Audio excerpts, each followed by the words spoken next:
It's been a roller coaster, a living roller coaster, living with anxiety, fear, stress, not knowing what's going to happen, when it's going to happen.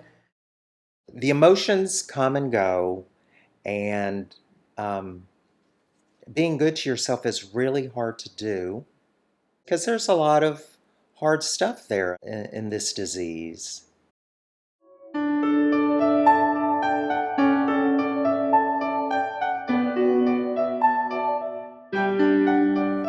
Welcome. In this video, we will talk about useful tools to help you be prepared to care for an adult living with multiple sclerosis, also known as MS. We will discuss what to expect and strategies to help you cope. You may not always feel prepared for this role as a partner and caregiver for an individual living with MS, but know there are many skilled professionals and MS caregivers to help you. We will look at this role in two ways: everyday living with MS and advanced care. In everyday living, we talk about what every individual diagnosed with MS may experience. Advanced care speaks to when a person with MS needs substantial help with daily activities, such as bathing, eating, medication management, and more. Those diagnosed with a progressive form of MS may well experience the need for advanced care sooner than those with other types of MS. Let's start with a brief overview of MS. MS is a lifelong, unpredictable autoimmune disease that causes lesions in the brain and spinal cord. MS occurs when the immune system attacks nerve fibers and myelin, the protective fatty covering of our nerves, causing inflammation. The resulting scar tissue blocks electrical signals to the brain, disrupting normal body movement and function. MS can cause various symptoms, including vision loss, pain, fatigue, and trouble with coordination and movement. These symptoms will not only differ from person to person, but they can also range in severity and duration. Some may live symptom-free most of their lives, while others have to navigate severe symptoms that never go away. Cognitively, he could be okay, and then there's times he could just sit all day on the bed and just kind of be half there. He needs help getting in and out of bed, getting dressed, getting bathed. He needs sometimes help with eating, which is kind of the new thing. His hands have started kind of not working. Currently, MS remains a diagnosis of exclusion, where other potential causes of symptoms are ruled out before an MS diagnosis is made. It is estimated that of those diagnosed with MS, over 80% have the relapsing remitting RR-MS type. In this form, MS attacks, which are a flare-up of disease symptoms, may occur every so often amid periods of relief. It can be weeks or even years between episodes. Over time, the RR-MS type can turn into a secondary progressive form of MS, where the disease advances at a slow, steady, unrelenting pace. This can occur more often for those who are not benefiting from treatment. About 10% of individuals are diagnosed with a primary progressive form of MS, where the disease worsens over time without periods of relief. MS can occur in both adults and children. Please visit the National Multiple Sclerosis Society website for more details about each of the types of MS.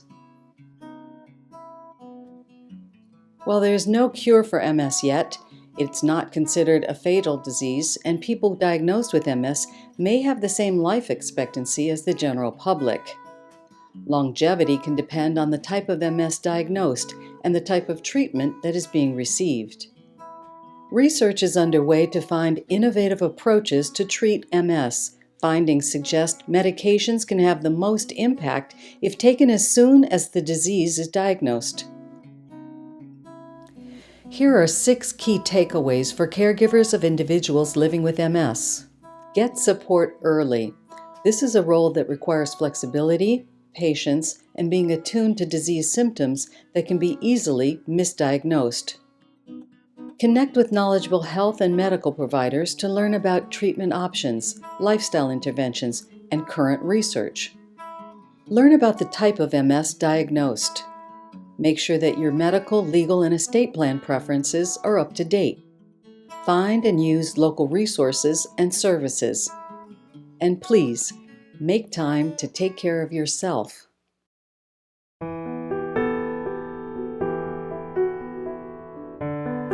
As a caregiver, it's important to learn about MS. You may have questions about how to adjust to and cope with the diagnosis, such as, what is the type of MS diagnosed? What is the typical course for this type of MS? In what ways might MS affect the diagnosed individual, you the caregiver, and your family over time? Helping an individual living with MS can be confusing. It's important that you seek out information and professionals to help you answer any questions that you may have. People living with MS will benefit from a healthcare team comprised of a primary care doctor, a neurologist, and a nurse. At times, you might find it beneficial to also get help from a social worker, physical therapist, occupational therapist, or registered dietitian. To locate a doctor, visit the Find Doctors and Resources tool on the National Multiple Sclerosis Society website. The Veterans Health Administration also has an established network of multiple sclerosis centers of excellence to optimize the care of veterans across the nation. Although some people with MS will decide to solely follow standard medical management of the disease, a growing body of research is showing that also pursuing lifestyle changes can impact the course of the disease. As a caregiver, you can join the person with MS by cooking and eating healthy meals, walking outdoors together, creating an environment to get adequate sleep, and seeking counseling for mental health support. Fatigue, a common symptom of MS, can make doing things together challenging. For example, while you or I might feel re-energized after having a good night's sleep, a person with MS may wake up still feeling exhausted. Don't let this be a barrier. Instead, seek out ways where rest periods are built in so that you can both enjoy your time together. For us, the cocktail once a week really kind of just, makes it a special thing. And that's kind of when we talk about, he'll talk about his stuff more. How are you feeling about your loved one's diagnosis? Sadness, anger, fear, disbelief? Perhaps you feel relief at having an explanation for the unusual changes you've been observing. When the person with MS is struggling physically or emotionally, you may find yourself torn between wanting to assist them to make things easier or waiting for the person to navigate the problem on their own or ask for your help. Experiencing these feelings is normal. Being available to talk with the person you care for about fears related to the disease and providing assurance that you are in this together can go a long way towards making everyone feel more comfortable and confident moving forward. As changes occur, it is common to feel grief about witnessing deterioration in physical and mental functions. This can be felt by both you and the person you care for throughout the course of MS. Anxiety, fear, anger, it hits you in different times, in different ways. It's not personal, and it's really hard. Although there is no one right way, there are healthy ways to deal with any grief you may be feeling about the impact it has on your relationship and your life plans. Many caregivers find journaling to be a useful way to document their feelings. Writing down your thoughts can help raise questions, fears, and new ways of doing things. Physical exercise, prayer, meditation, relaxation exercises, support groups, and talking one-on-one with a friend or counselor can help you stay well. Finding ways to reduce stress is a priority for MS caregivers. Take time to do things you find fun and fulfilling. MS affects everyone in the family in different ways. This includes you as the caregiver, the person with MS, relatives, and friends. Each will require their own kind of support. As MS advances, or a major relapse is experienced, it is common for caregivers to feel especially isolated and overwhelmed. Too often, just when you need more support, friends and even family may stay away due to their inability to witness your pain and that of the person you care for. If you're feeling anxious or angry, know that these emotions are hard to deal with on your own. Consider talking with your doctor or a counselor. Caregiver support groups can offer a safe environment to share your experiences and learn from others in similar situations. Support groups are usually free and can be online or in person. Don't wait to ask for help. There are effective ways to help you cope with your feelings. It makes a big difference knowing you're not alone and other people are dealing with things at least as bad or worse. But it definitely makes me appreciate what I have. A common question caregivers ask is, what will happen to the person I care for if something happens to me? One action that you can take is to make sure that your own legal and financial documents are updated, and encourage the person you care for to create or update their legal and financial documents too. As is appropriate, you can speak with an attorney who specializes in disability law and estate planning. Key documents to complete include a durable power of attorney for finances, an advance healthcare directive, a will and/or a trust, and a post form or DNR for end-of-life medical interventions. When discussing advanced healthcare preferences, it is also a good time to talk with the person about signing a release of information to allow medical staff to speak with you and others who may be actively involved in caregiving. If you or the person with MS is employed, it is important to contact the employer's Human Resources Department to learn about eligible benefits such as long-term disability and family leave options, both paid and unpaid. Depending on the type of MS and predicted disability, now may be the right time to investigate how to secure disability benefits.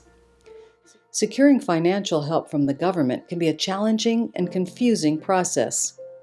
We recommend seeking out experts to help you early on. Consult with an attorney or other professional who specializes in Social Security Disability Insurance, or SSDI, and Supplemental Security Income, or SSI. They can also help you navigate Medicare and Medicaid. A person is eligible for Medicare when they turn 65 or they become disabled before 65 and have been receiving SSDI for 24 months. But Medicare does not pay for long-term care, such as assisted living or a non-rehabilitative care residence. Medicaid may be an option for the person with MS if their assets and financial resources are low enough. Long-term care insurance may be available even after receiving an MS diagnosis. Start by checking with the Department of Insurance in your state. If the person you care for is a veteran, applying for benefits and enrolling in the VA healthcare system should be done as soon as possible. Your local veteran service organization can offer guidance. That's the most important thing, is making sure you have your ducks in order. Because if something happens, then you immediately have the paperwork and you can take care of business. Take some time for yourself. Respite can come from having a family member, friend, or in-home care professional allow you time to rest and replenish your energy. You can also create self-care moments throughout the day by taking small, intentional breaks for yourself, even if it's just 15 minutes to drink a cup of tea, exercise, or engage in another enjoyable activity of your choice.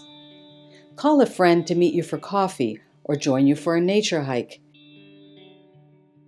If you need more time off and the person you care for needs more assistance than what a friend or aide can provide, there are out-of-home respite options like adult day programs or short-term stays in a care residence. I've come to realize now that I need to be here more and he needs more help, then I really have to set my time aside to be able to get out of the house.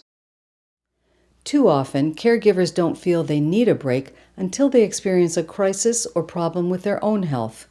We encourage you to seek respite early and as often as you need it.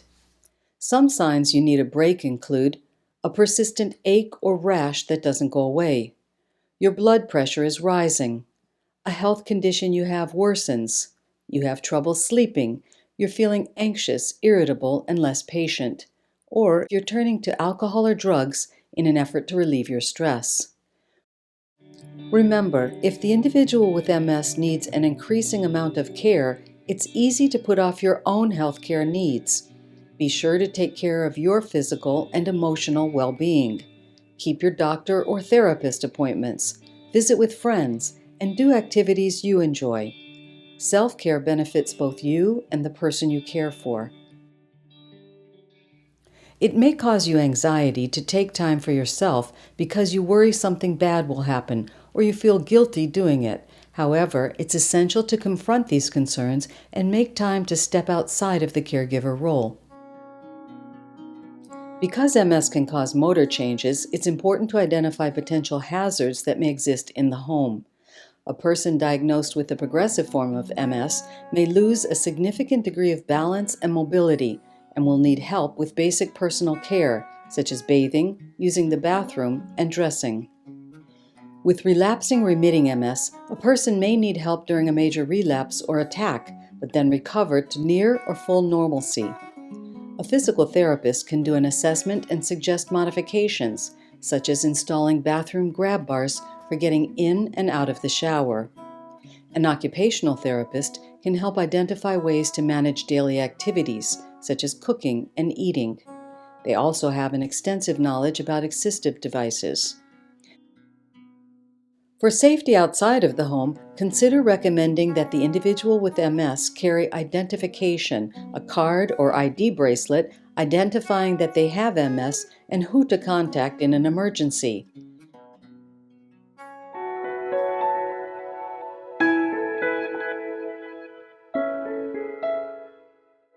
If the individual with MS begins to experience problems with cognition or thinking, reasoning, or remembering, a neurologist can perform a brief screening to identify what might be causing the problem. The doctor may recommend a neuropsychologist to perform a more complete cognitive evaluation and assist with rehabilitation and helpful coping strategies. In some cases, depression, side effects from medications, and even interactions between medications can mimic cognitive problems and can be treated. A registered dietitian can provide guidance on nutrition to help prevent or manage issues often associated with MS, such as fatigue and weight gain. Palliative care is a type of supportive healthcare to improve the quality of life for people with chronic conditions without resorting to aggressive treatments. Palliative care teams can help a person to manage symptoms and reduce suffering. A person living with a progressive form of MS will eventually need constant help with personal care and daily living activities. Talk with the medical team about medications, assistive devices, and other interventions to help enhance functioning and mobility. You can continue to support them as an advocate, helping them to connect to care and helpful services.